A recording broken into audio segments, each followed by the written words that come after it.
Mon intervention a fait un focus sur l'analyse légale et institutionnelle de la loi sur l'électricité, 10 ans après. Et nous avons tenu à réfléchir sur cette analyse en identifiant les grands défis auxquels la loi est confrontée, défis pour lesquels nous estimons que la meilleure réponse serait de s'asseoir et de réfléchir sur des réformes qu'il faut engager courageusement pour justement sortir de cette situation. Et dans cet exercice, nous avons identifié le fait que la loi qui devait adresser l'électricité ne s'est focalisée que sur une seule source. Nous avons plusieurs sources de production de l'énergie électrique, mais cette loi, quand vous la lisez de bout en bout, eh bien, se focalise uniquement sur l'hydroélectricité.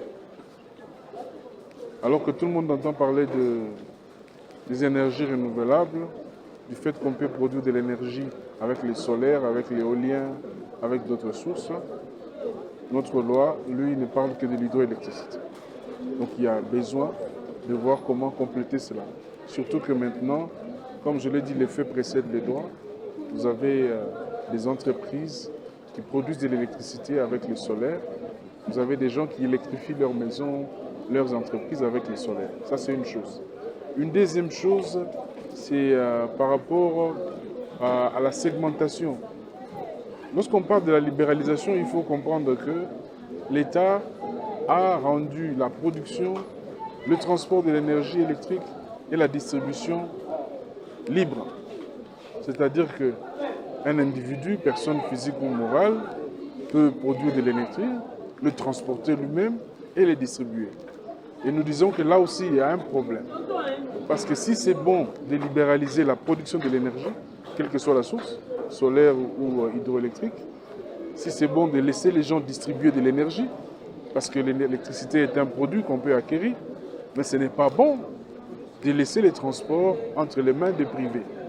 Ça donne lieu au scénario que j'ai montré un peu dans l'image, que vous avez plusieurs réseaux en parallèle qui existent, qui ne sont pas connectés entre eux. Et la loi parle d'un réseau public qui devrait exister pour réguler toutes les productions. Mais à date d'aujourd'hui, ce réseau-là n'existe pas.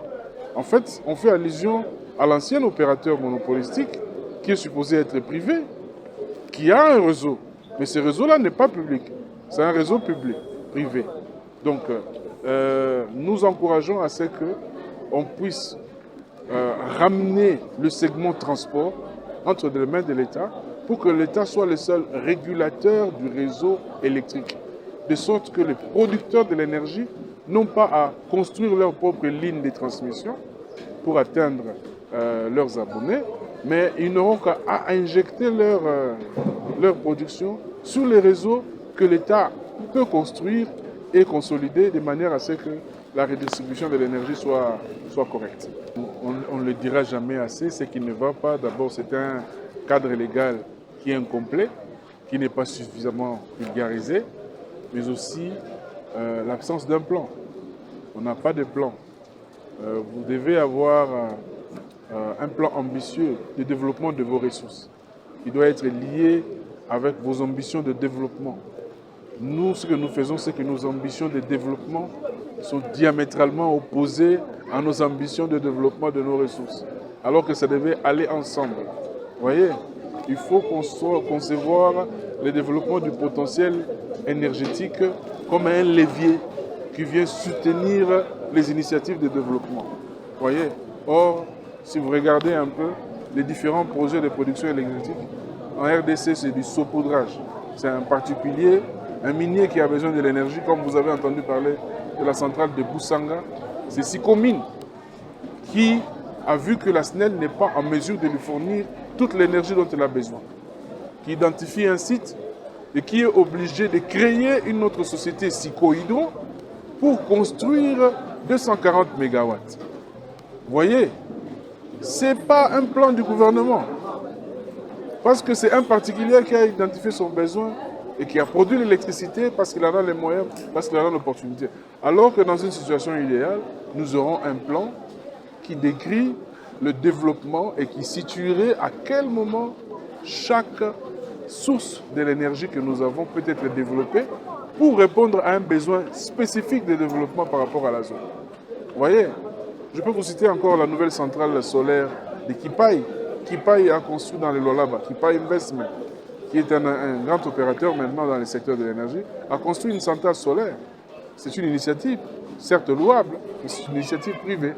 Alors c'est ce poudrage-là qui n'est pas bon, qui va nous retarder par rapport à d'autres pays qui ont des plans intégrés de développement de ressources énergétiques liées aux besoins de développement du pays. Nous appelons de tous nos voeux à l'avènement d'un tel plan dans ces pays. Ça pourrait lancer les go pour que les investisseurs ne viennent pas à tout bout de champ nous amener à gauche ou à droite selon leurs propres besoins, selon leurs propres visées. Il faut promouvoir les énergies renouvelables. Les énergies renouvelables, nous en avons plein chez nous. Nous avons un potentiel solaire énorme, d'ailleurs qui n'est même pas encore très bien évalué aujourd'hui. Certaines personnes parlent de 70 gigawatts, d'autres même parlent de 100 gigawatts. Certains même pensent que c'est plus. Parce que si des pays comme des pays européens tels que l'Allemagne et la France peuvent avoir en capacité installée plus de 50 000 mégawatts en énergie solaire, à combien plus forte raison un pays comme le nôtre, avec les niveaux d'ensoleillement, nous pouvons atteindre des niveaux. Donc, il faut faire la promotion de façon structurée des énergies renouvelables. Aujourd'hui, le coût des énergies renouvelables est en baisse partout dans le monde. Donc c'est une opportunité pour nous de saisir l'occasion de cette baisse des prix de tous les matériels qui servent aux énergies renouvelables pour justement nous lancer dans ça et commencer à électrifier. Mais le faire de manière intelligente. Pas produire de l'énergie pour produire, mais produire de l'énergie comme un levier qui vient soutenir le développement.